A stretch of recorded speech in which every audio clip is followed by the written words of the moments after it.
Under the snow, the vole is as quiet as possible. But it's not his lucky day. A short-tailed weasel has picked up his scent. He's got to get out.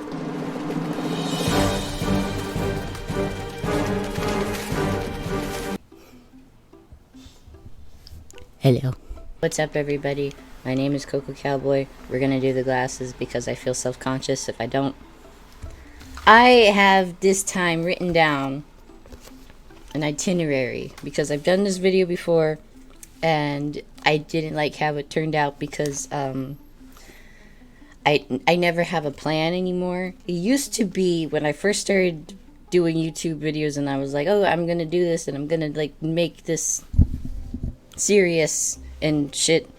I had scripts written out, I had done research, I had like shit prepared, and now I just wing it. Although I haven't done a video in a while, but I pretty much just wing things now, and I don't know if that's like, I need to stay in place. Just stay still. Stop judging me. This time I have at least an itinerary, so I can't read it. I don't think anybody in the world can read this handwriting, but I understand the feeling of what I was writing. So like I know it does a bunch of scribbles, but I'm like, oh, that says, I don't know what any of this says, but I know what I'm doing. So this is the introduction part. So that can be crossed off. And our next section is what is fan fiction? Because I have not mentioned that once in this introduction, and that is what this video is supposed to be about. Fan fiction is fiction about fiction. That's it. Video's over. Time to go home. So, fan fiction exists for literally everything. When I say literally everything, I mean literally anything you can think of. Any movie, any TV show, whether it's based in reality or not. Every band, every celebrity, every person who's in the public eye remotely has had fan fiction written about them or it. Whether that is fortunate or unfortunate, I don't know. That is up to interpretation, I suppose. My first introduction to fan fiction was actually through Total Drama Island. I don't know if anybody, of course you guys remember this. How old are we? I mean, unless you're older and you never heard of Total Drama Island before. Well, Total Drama Island was this show back in this year. No. This year. It was a show that like made fun of Survivor and like other survival shows that were stupid and hosted by Joe Rogan for some reason. I think, was that Joe Rogan? I think so. But anyways, so that was like my introduction to fan fiction, and that's how I figured it out that oh my god, there's people who do this. Like, I'm not the only one. And once I figured out that there were other people who engaged in this sort of tomfoolery, that is when I realized life is worth living. When you are reading fan fiction and engaging in the act of reading, which not many of us do anymore, honestly, I have read more pages of fan fiction than I have of real books, and I am not ashamed of that. I have written more pages of fan fiction than I have of my own original works, and I have no shame about that because people leave me very nice comments on my fan fiction. So I would like to think that I'm a good fan fiction writer. Are you gonna knock down the microphone? You gonna knock down the microphone and break it? Hello? Are you jealous? When you are engaging within the act of reading fan fiction, you might come across some some terms that if you are a new fanfictioner, you might not understand these terms. Or you might come across these terms and you never read fanfiction, so you really don't know what the hell people are talking about. So I'm going to be going through some terms. I think I'm just going to continue on with my video and then explain the terms as I come to them. The first one I want to get out of the way, though, is a term called dead dove.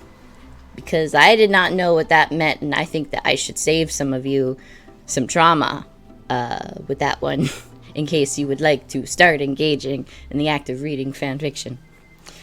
I had never come across the term before until I did, and I didn't know what it meant. Didn't know what it meant. It said, dead dove, do not eat. I don't know what the hell that means. I don't know what that could imply. And I did not look up what the term meant until I clicked on the fanfiction, and it was bestiality. I was reading bestiality. I did not want to, but I was. But I stopped. I did not finish it. I don't think I finished it. It might have been one of those things like, holy shit, what the fuck am I reading? I don't want to be reading this, but it's a train wreck. I can't look away. One of those kinds of things. But yeah, I went and looked it up, and this is the meaning. I don't think we should just go around like assuming everybody knows that's what this means, but we do. So there, I saved you some trouble. Thankfully, these seem to be very rare. In my experience of like 10 plus years of reading this shit, I've only come across it once, and of course it was in the Red Dead fandom. I mean, why the fuck wouldn't it be the most normal fandom I've ever been in? And it had a dead dove fanfic. That was another term you might. I know I said I would explain it as I went along, but I wanted to get into gay. Why is fanfiction so gay? Well, I have a couple theories. So, for me personally, fanfiction is, or my fanfictions have been about 99% gay. That's what that M/M means. It's gay. It's all gay. There was the one lesbian thing was technically my own original work, but it was sort of a fan fiction of the JW Jada Nita videos. So yeah. But everything from that point on has been gay. There's one straight one that I never finished. I never finished most of my. I don't think I've ever finished a fan fiction. No, I have. It was one of the Total Drama fan fictions, but I have been notoriously bad. I also finished a Soul Eater fan fiction. I was very dedicated to that one, and I made the last chapter exactly 8,888 words because Death the Kid's favorite number was 8, and I was like, I'm gonna do this, and it was surprisingly more easy than I thought it would be. So slash, what does slash mean? Slash means gay porn. Slash, I don't think it exclusively means gay porn. I will put the description here, so if I look like an idiot and it actually does just mean gay porn, you'll have you will know that I'm stupid. I think it means any romantic interactions between two male characters, but it might mean porn. I don't know. So slash means gay, but it can also mean like not just gay men, but like lesbians, like any same gender relationship. So that's what that means.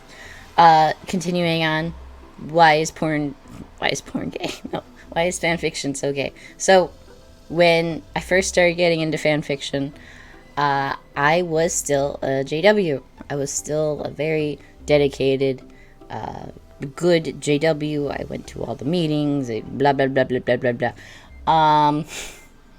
This was around the time when I was really into Total Drama Island. And for that, all of my ships were straight. I shipped Duncan and Courtney.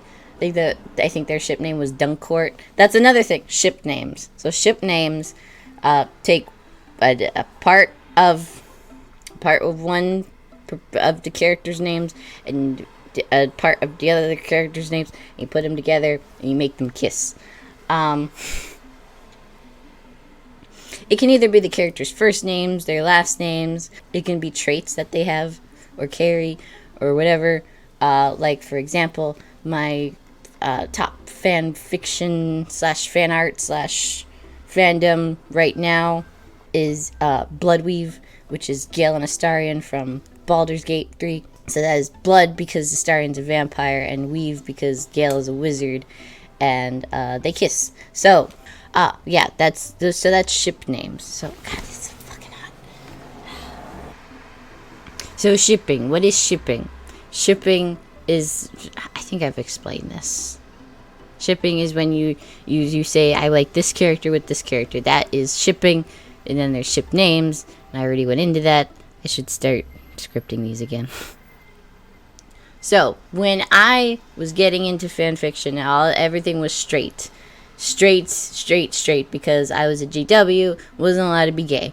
So my first introduction to, like, gay in fanfiction was through Soul Eater, because, and here's the thing about this, is that it wasn't technically gay. And let me explain. I found a loophole. I found a gay loophole when I was, how old was I when I was 18? 18. When I was 18, I found a gay loophole.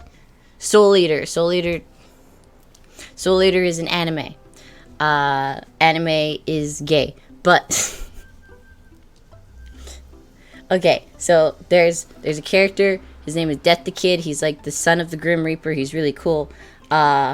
I shipped him with Liz, which is one of his guns, which, okay, so this is hard to explain, but I'm gonna explain it anyway. So this show is about Grim Reapers, or, like, Soul Reapers, and they all have partners, and their partners turn into different weapons. They turn into scythes, and Death the Kid, he has two lady friends, and they turn into guns that he uses as, like, Soul Reaper things instead of a scythe. He uses guns instead of a scythe, and he holds it upside down, and it was super cool. And when I was younger and I was really into Soul Eater, I asked my dad to get me Nerf guns, and then I ran around doing with my pinky so I could be like Death the Kid, because I was a fucking dweeb. I actually still have, like, some cosplay stuff that I made as well. I have, like, the little rings that you know what? I cannot believe that this thing is still together. It's, like, melting for whatever reason. I made it out of clay. But yeah, I couldn't afford a real one, so I made my own. There were two. I think the other one broke. I wouldn't be surprised. And there was a pin too, because he had this little pin that was a skull. And yeah, it held up for all these years. So what was I getting at? So yeah, Death the Kid, he's like determinable male, like the male character. But there was another character who I liked a lot named Krona, and Krona's gender has been very long debated, because there are parts of them where in the manga, apparently, I've never read through the manga and it's entirely, like, I never got to the part with Krona in the manga. I've only read a couple. How many of those did I read? I think I owned some of them. I wonder if I still have those somewhere. So in the manga, there are parts where Krona refers to themselves as female, or with female pronouns, or is referred to with female pronouns. But then in the show, Krona is referred to as masculine. But Krona also wears a dress and is very shapely. So there is debate that Krona is biologically female, or it's possible that they're hermaphrodite. So Krona's gender has always been up in the air, and like there's all sorts of debates over what they are. I'm referring to them as they because I also don't know what they are, and I think maybe the intention was for them to be like a non-binary or intersex character. Maybe I don't know, but it gave me a freebie because if I shipped Krona with Kid, then it could be like being gay, but Krona's technically could technically be a girl too, so it's not gay. So I could enjoy my gay without it being gay. So that was my way of like, hey God, I don't know what gender this character is, so could you be okay if I shipped them? And God said, yeah, sure. Like, he talked to me directly. It was a very special moment for me. So that was my first attempt at getting gay with fanfiction. Getting gay with fanfiction. Later on, I've done mostly straight ships. I was in the Megamind fandom for a bit, and I know that a lot of people in that fandom ship Megamind with Metro Man, and I could kind of see it, but I was more for Megamind and Roxanne. And ironically, this was when I was not a witness anymore, so I could have shipped him with a guy if I wanted to. I just didn't want to yet. But I did start writing a Megamind fanfiction, and my intention was for there to be a character named Angel, who is another alien, and he fell in love with Megamind, but Megamind was like, no, I'm with Roxanne, but, I am bisexual, so maybe we could have a quickie. But anyway, my first gay ship, what was my first gay ship? My first gay ship, I think, was it Morstan? No, there must have been more gay before that. I guess my first gay ship, like the one I got really into, was Jade and Nita from the JW series, which is very ironic because the very organization that made it impossible for me to enjoy anything queer is the one that made me realize just how fun queer shit is. And from that point on, there has been no hope for me. I got really into Morstan for years, like multiple years, which is rare for me in a fandom to be into something for years. I typically fall out of things every few months. But lately I've been sticking to things, and I'm still like in the Morstan community. I'm just not really making anything for it right now because my time is completely dedicated to churning out crap for Bloodweave right now, because that is what I enjoy doing. So yeah, fanfiction. Why is fanfiction special to me? Because it's cool. And here's the thing about fanfiction. So it's just writing. It's just writing. It's creative writing. Not all of it is porn. Not that's I think that's a misconception, is that all fan fiction is porn to some extent, and it's not. There's stuff called fluff, and fluff is basically just it can be either relationship or pre-established relationship, which means the relationship between the characters is pre-established. That can either be canon or just a ship. Another segue. Canon. Canon means it happened in the media. So canon means that it is, well, you guys have seen Spider-Man, right? Canon means it happened in the media. Canon means that it is a canon event. So if this couple is canon, that means that they are actually together in the media. They are actually doinking Whereas shipping just means that the fan base ships them together. So the fan base sees them together. Canon means they actually are together. But canon doesn't just refer to relationships. Canon refers to anything that happens within the series or movie or whatever the hell it is. So back to fluff. Fluff is just cute interactions between characters. So it's like stuff that's meant to give you like a fluffy feeling. Like, oh, this is cute. This is like a lot of it is domestic, or like cuddling or kissing or just like, you know, cute.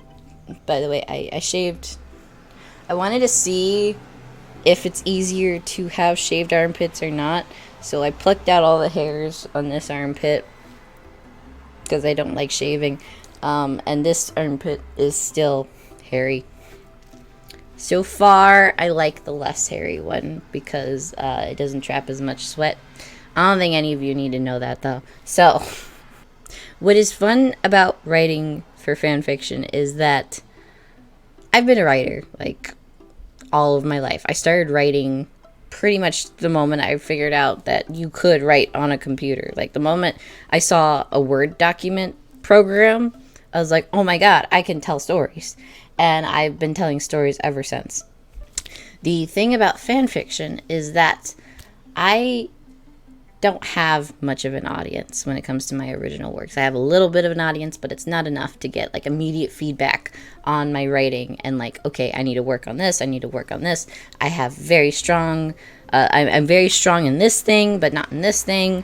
And I can pick up on that through fanfiction. So when I write fanfiction, there's a pre-established audience for what I'm writing. I don't need to depend upon my name and my personal brand of writing when I can create things for the fandom. So that is why fanfiction is so special and important to me, is that I can get immediate feedback on my writing. I can know what I'm strong at in my writing and then apply that to my original work. So it's actually a very fun, creative, helpful exercise to write fan fiction. So it serves a purpose. It's not just for people to get off on, like some people like to think. God, this gets so sweaty. And there's hair in it. How I got into fan fiction, I think I already went into that. So I got into fan fiction through the Total Drama Island thing. Reading my own fan fiction. I actually kept forgetting to do this the last time I tried to make this video. So, here we go. Now, I'm not going to be reading any of my new fan fiction because I will get banned off of YouTube if I try that. But I will be reading my old fan fiction. I've had three fan fiction accounts. My first fan fiction account is called Mystical Chick, because I was still, you know, six stories for Total Drama Island and 1 story for the anime Darker Than Black. My second fanfiction account is called Marzelina, and this one has 17 stories. So this account was when I was into Soul Eater, and I was at this point where I thought that my writing was so much better than it was before that I could not even connect it to that old fanfiction account. So I started this new one. It was originally called the Symmetrical List because Death to Kid was all about things being symmetrical, and, you know, I wanted to stay with the theme. But now it's called Marzelina, and these are on fanfiction.net, by the way. I don't use fanfiction.net anymore. I use AO3, which stands for Archive of Our Own, and I prefer it a lot more. It's cleaner. There's more users on it too, so it's annoying you that my head is cut off a little bit. I hope it doesn't bother you. I mean, if you've ever seen ASMR, you know that everybody's like the entire time. So hopefully, I'm not assuming you watch ASMR, by the way. I watch ASMR. I think you're cool if you watch ASMR, but, you know, if you don't, that's fine. You can be lame. So this one has 1, 2. Thank you. This one, I remember, it's called Kid and Krona Meet Slender Man, and yes, it's exactly what you think it is. Excuse me. Thank you. Someone got really upset with it, I remember, because I didn't make them gay in it. Ugh, Maka X Krona. Okay, I'm getting the fuck out of here ASAP. I thought this was a Kid X Krona fic, but no, it's that freaking bullshit. Screw this. Which, like, okay, I get you, like, now, but rude, okay? Number one, I never tagged it Krona X Kid, so chill. So there were 9 fics for Soul Eater on this account. 1 for Johnny the Homicidal Maniac. 1, no, come back, damn it. 1 for Star Wars. 2 for the Gorillas. 1 for American Horror Story. This was my first time trying to do, apparently this was my first time trying to do something Watchtower related. So I did American Horror Story Watchtower, and I had plans for how it was going to be. It was going to be like about this lesbian girl, and she's in love, but her family's like blah blah blah, and I think either she commits suicide or her father kills her. I don't remember. It might say her death will her religion her death will shock her hometown congregation. Lions will be cut. This actually sounded kind of interesting. Not to toot my own horn, but it sounds kind of interesting. 1 for Megamind and 1 for Red Dead Redemption on this one, and that was the one straight one too. So not really any of this is gay except for American Horror Story. I also was I was in the Gorillas fandom when I was still a JW as well, so there were parts of me that wanted to ship 2D with Murdoch, and I would read some of those ships. I know, so scandalous. I would read some of those fanfics, and I'd be like, oh, this is kind of hot. But, you know, wasn't allowed, so I shipped 2D with Noodle instead, which, looking back, kind of weird. He kind of raised her. I mean, people say the exact same thing with Morstan, but, like, there's more leeway there because just because John was there in the camp as a kid doesn't mean that Arthur had any role in, like, taking care of him. He was a young guy himself. He was probably off doing his own thing. You know, he probably didn't actually start, like, befriending John until John was a little bit older and able to actually go out with him and do dangerous things. So to assume that they had either a sibling relationship or, like, a guardian and son relationship is speculation, complete speculation. But, like, no, we know that Noodle and 2D, like, she was a child, he was an adult. He's in, like, what, his 40s by the time she's 18? Maybe a little weirder. I don't know. My, like, whole... my whole thing with that is they're not real characters. It doesn't fucking matter. If you're okay with Red Dead Redemption being about murder and theft and, like, horrible crimes... And like, you're fine with that, but you're a little weirded out by 2 grown men having sex. I don't know what to tell you. Like, you know, that's a you problem. But the Noodle 2D thing is a little bit weirder, and probably because Noodle's a girl, it feels weirder in that direction. I also shipped Noodle with Murdoch, now that I think about it, and that was probably worse. we're not gonna get into that anymore. So yeah, I said that I would read some of my old fan fictions. I wanted this video to be under an hour. We're at 37 minutes now, so I have time, but I don't have much time. What the fuck is that? Look at this. I love that. I want it. I don't know which one I should do. Oh, there's a domestic abuse one. You can't see it, but I'm crying right now. Holy shit, fanfiction. No wonder why I stopped using your goddamn website. Look at this shit. Look at this shit. You're reading, and there's ads. Ads in the middle of your fucking story. What the fuck? I don't get any money from those ads, I'm sure. Not that anybody's still reading fucking my total drama fanfiction in 2023. I wrote this May 10th, 2011. Trying not to think about how long ago that was. God damn. It begins. Wow, this is the author's note, by the way. So author's notes come before fanfiction, and they give you, they're an author's note. It's like, oh, this story contains tacos. Back then, we really were that random. Back then, oh man, you don't know. You don't want to know. The fanfiction game has changed. For the better or worse, I don't know. But, goddamn, we used to have... You don't know how good you have it if you've just started reading fanfiction. Because I've been in this game for many years. And we used to have... We used to have warnings before our lemons. Lemon, by the way, means sex scene. I still don't know if we're still using the term lemon because I haven't seen it used in years. We just say smut now. We're just out with it. We just say smut. We don't say lemon anymore.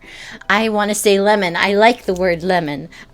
So, yeah, we would have author's notes and we would pretend to talk to the characters that we were writing about. And so we'd have like, it would be me, and it'd be me talking to Duncan or whatever, and it'd be like, oh, Duncan, you get laid in this fan fiction, and Duncan's like, damn it, is it with a guy? And you're like, no, it's with Courtney, and Duncan's like, god damn it, that kind of thing.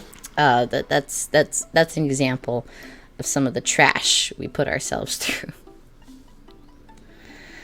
So, my author's note for this one reads, wow, I must be really depressed to write something so sad, but in my head I just kept on I just kept having an unending that something but in my head I just kept having an unending. What the fuck does that mean? That something like this would happen to our favorite / least favorite. I know a lot of people can't stand Dunkney, but I love them. I thought it was Duncourt. Is it? I don't know. I thought it was Duncourt, but I called it Dunkney, so I don't know. A couple sooner or later. So here's my very second story on fanfiction. I hope y'all enjoyed. It's called Then Love Shine Through. This is the domestic abuse one. That's all I remember about this, is that it engaged in domestic abuse at some point. Oh boy, we're starting off very strong with this one. This was it. He finally broke under the pressure. Where things would go from here, but where things would go from now, he had only seconds to find out. But right now, things felt like forever. Every second passed like a painful knife stabbing him in the heart. It pained him. I'm gonna keep up the characters, by the way, of who this is about. Because, stop listening to me right now. I'm busy. Every second passed like a painful knife stabbing him in the heart. It pained him to have done that to her. But he couldn't hold it in anymore. He just couldn't. Oh my god. Is this abuse sympathy? He did it. He smacked her right across the face. My morals were a little suggestive back then. I want you to know. I was religious. This is expected to some extent. It all started when Courtney was in one of her usual moods that day. Oh my god, victim blaming. Duncan was sitting on the couch, rubbing his head from the headache that had made itself known to him. He was in an unusually crappy mood from the time he woke up to an hour later, and he made it clear he didn't want to be bothered. Then Court walked in from getting the mail. Everything seemed fine. Then she mumbled a slight request for him. Can you take out the I don't know why I'm doing that voice, but... As a husband, taking out the trash was only one of his many duties Courtney had made clear that he would do whenever she asked, rain or shine, night or day, tired or peppy. But this time, he didn't immediately hop to her order as asked. Instead, he remained, watching TV, a hand over his head. She tried him again. Duncan, can you take out the trash for me? He knew it wasn't a question, it was a demand, so he tried his best to convince her he had a headache. I have a headache. I'll do it later, he mumbled as loud as he could without increasing the pain any further. God, the fucking ads!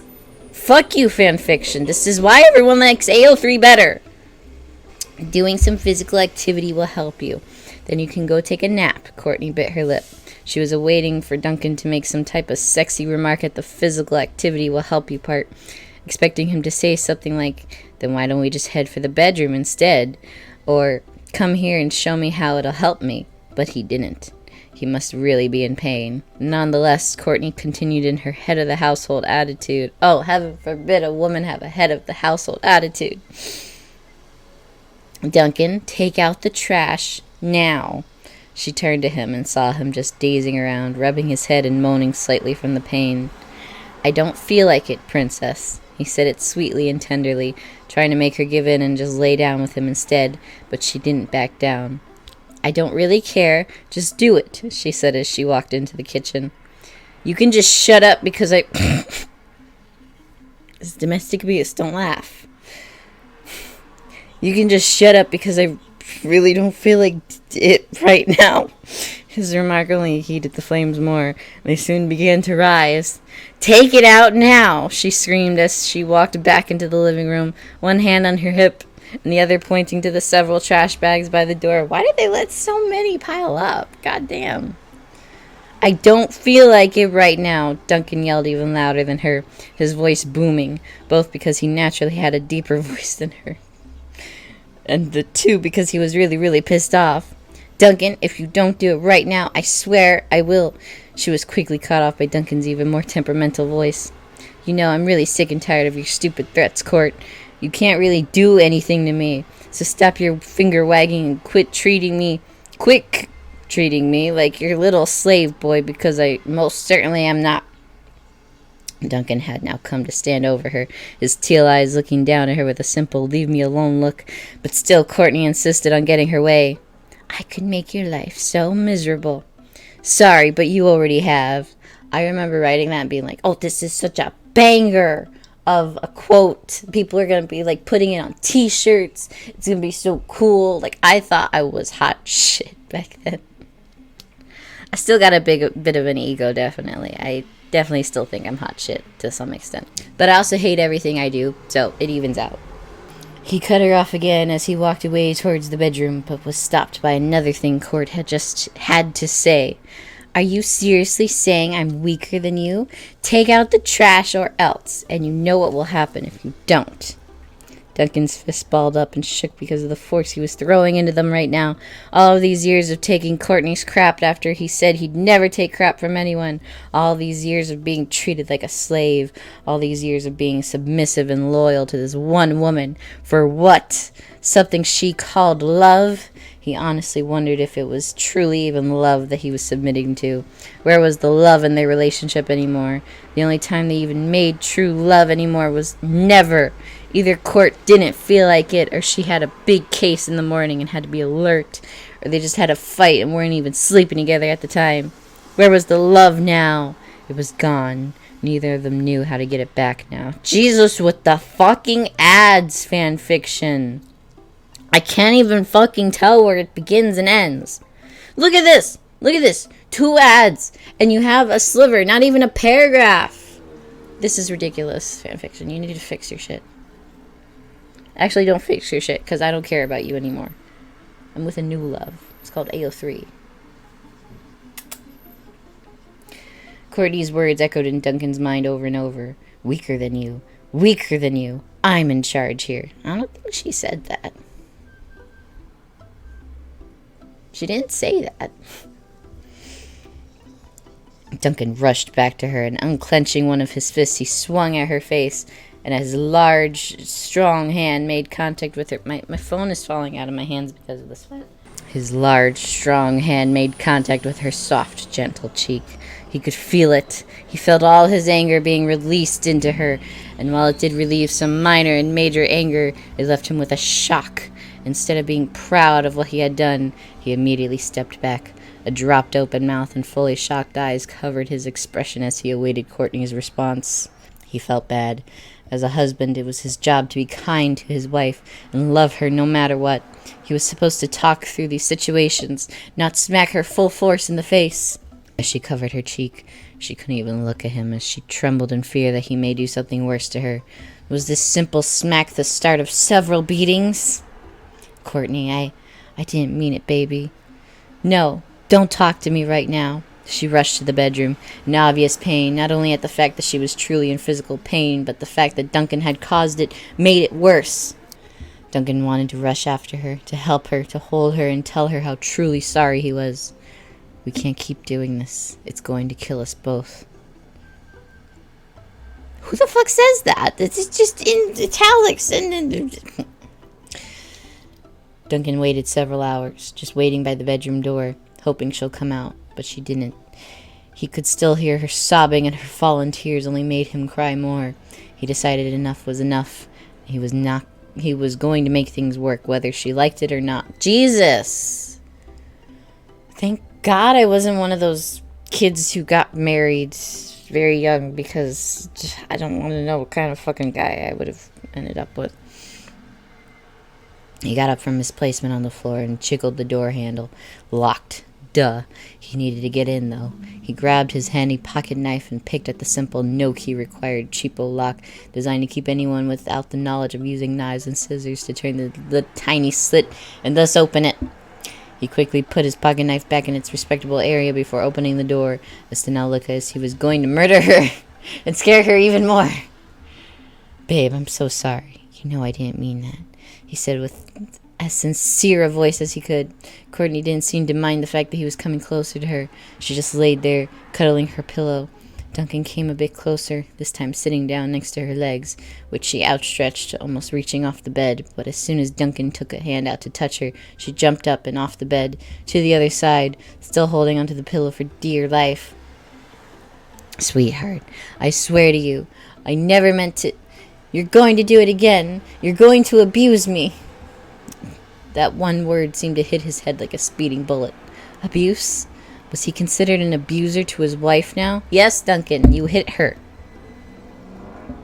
She might have been abusive too, but you are now too. He loved her more than life. How could he abuse her? No, I'm not. Duncan looked down.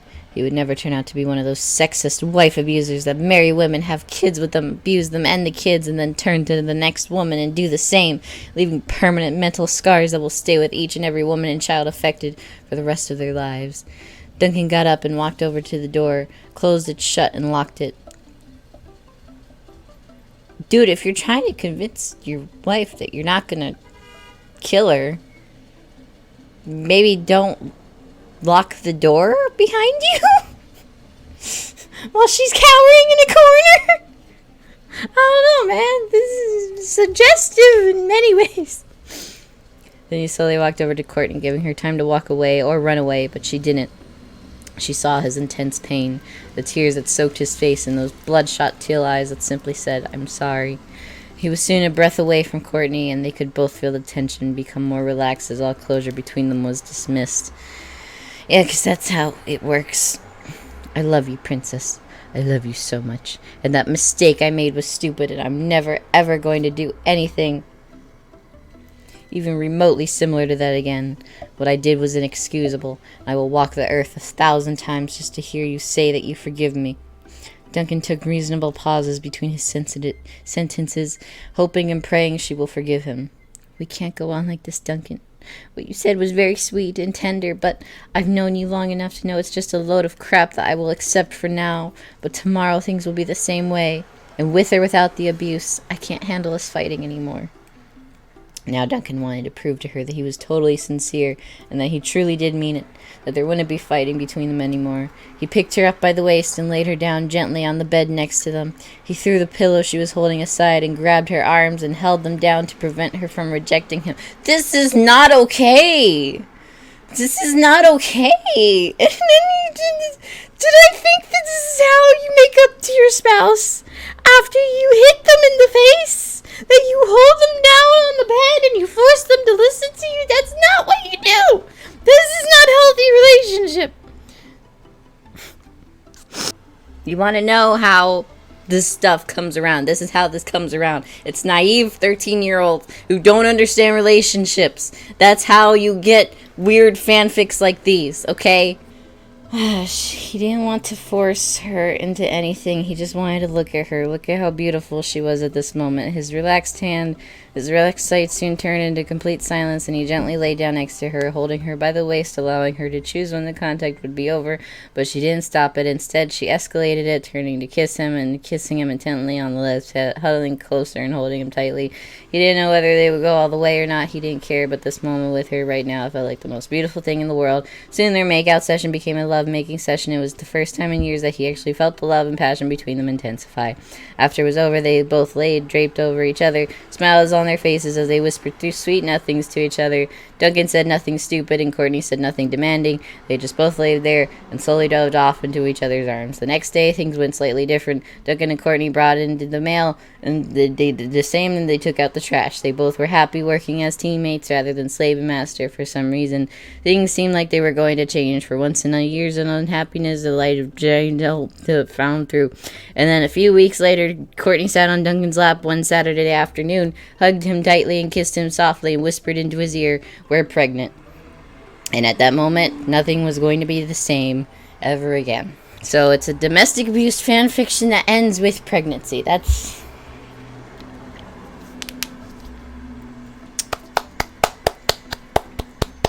I'm sure there's worse. I'm sure there's worse on here that I've written, that I have been responsible for writing. My new fan fiction is not anything like that. I can guarantee you. So I think that I got into most of what I wanted to talk about. Let's see. We talked about what fan fiction is. We talked a little bit of some of the terms. Some of the terms. I didn't get into all the terms. I didn't get into nearly enough of the terms. Maybe we'll do another video like this. This is more of just my like rambling video. We got into why fan fiction is gay. Actually, no, we didn't. I have a theory on fan fiction and why it has at least become so predominantly gay, or at least in the circles I'm in. I'm sure that there's still straightness, but I think that fan fiction is an escape for a lot of people. Actually, I know it's an escape for a lot of people. It was an escape for me when I was growing up and I wasn't able to do anything. I had to be, a good Christian and not engage with certain things. And fan fiction was a huge escape for me, both reading it and writing it, because I could go into these worlds that I felt a connection to. I could build onto the world, and I could feel a part of the world in my building of the world. And that is still a reason why fan fiction is so important to me. But it's an escape, and for a world that has created so many self-hating gay kids and queer kids, fan fiction is a big escape for people like that who are in households where you can't be gay and you can't be queer and you can't be trans. And I was in, I grew up like that. I was very self-hating of my queerness. It's hard to grow up with feelings like this and you can't express them. And you're told that if you express them, you are going against God. Like, that is a very powerful thing, especially when you grow up believing in God. It's a very powerful thing to be told, like, hey, the creator of the universe hates you because of the way that you were born. You may not have any control over these feelings, but you are bad for it. And fanfiction is this wonderful exploration of identity, and it takes place with characters that you've already connected through whatever media you are a part of or in the fandom of. So engaging with fanfiction, god damn it, we're over an hour. Engaging with fanfiction, well, it might be less than an hour once I edit this. There's a lot of dead air here.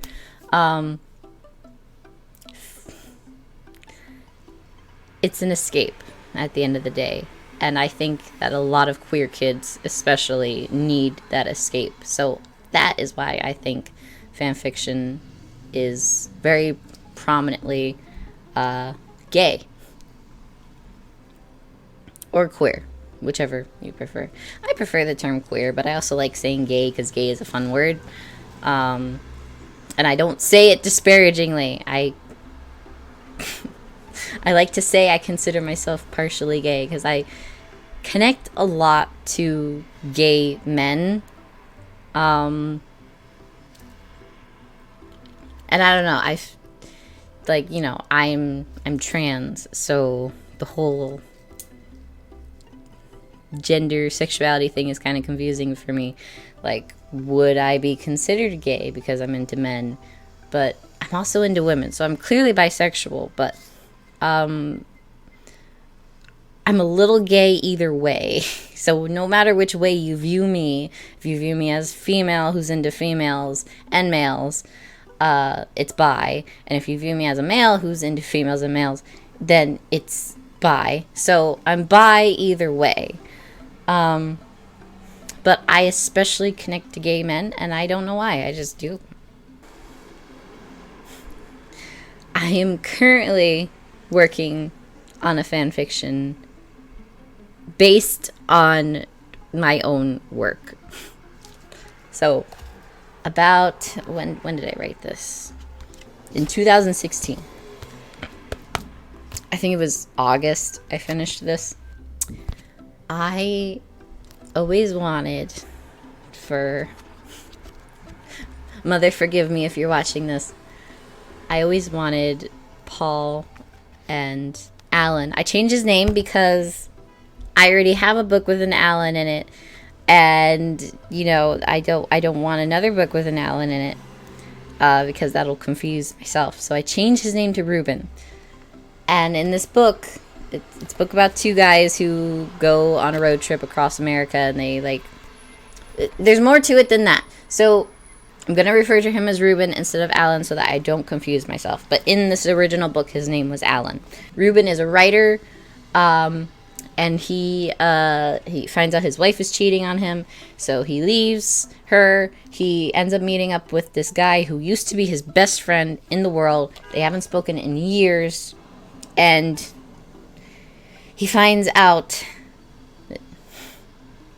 So Ruben finds out his best friend, Paul, who he hasn't seen in years, is dying. He's dying of cancer, and he wants to do this one final road trip across America to get testing all these beers, and then he wants to go to Alaska and die in Alaska, and that's like his plan. So Ruben goes with him. They go on this adventure. Shenanigans ensue, so on and so forth.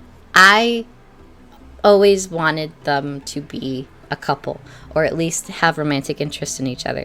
And I specifically wanted Paul to be queer himself. But because I was a JW when I wrote this, I couldn't do that. So instead of being queer, instead of Paul being into men like I originally wanted, I needed a placeholder sexuality. So he was a polygamist. He was polyamorous, and he dated multiple women. And that was like my way of signaling that he was queer. Which I guess that's a type of queerness. I don't know. But he was exclusively with women, so I wouldn't consider it. But yeah, so it was called All These Little Things. I wrote it several years ago. And far more than several years ago. But always wanted them to be gay. So I'm rewriting it, and Paul's gay now. And I'm so happy because I'm changing a lot of things about the book that I originally wanted to be a certain way, and I couldn't because I was shackled by my religion. And now I am rewriting this. You could consider it a fan fiction. That's why I'm announcing this in my book. Well, not in my book, in this video. I am rewriting it. I am making it gay. So, that is all from me today. I hope you enjoyed. I hope you're looking forward to me probably reading this. Not this specifically, but the new version. So I'll be doing that. I'm going to start doing my Hail Santa reading soon, so keep an eye out for that. That's been finished for a while now. I'm back from vacation now, as you can see. And I would like to start working a little bit more on the channel, but it's going to be based around things that I like and things that make me happy, and, you know, fan fiction and writing and all of that wonderful stuff. So I'm not going to be talking so much about life as an XJW anymore. So yeah, we're at 1 hour and 6 minutes now. I hope this is not going to take forever for me to edit, and I hope that it turns out well. So I'll see you guys later. Bye bye.